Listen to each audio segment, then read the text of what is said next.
Italia ka qenë gjithmonë pranë Shqipërisë, të gjitha qeveritë italiane pa dallim kanë qenë të gatshme dhe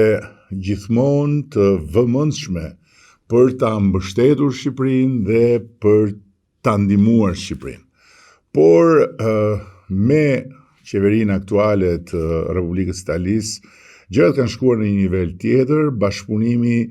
nuk është thjesht një bashkëpunim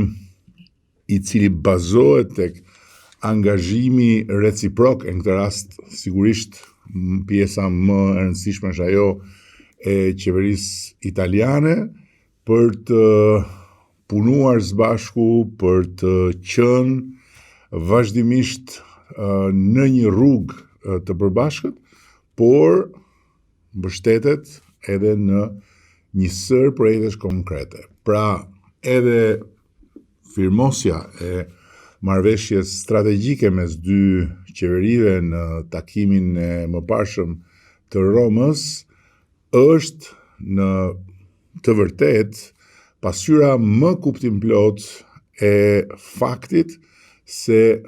marrëdhënia e cila gjithmonë ka qenë e karakterizuar si strategjike,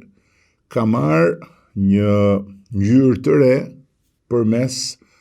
projekteve të bashkëpunimit strategjik.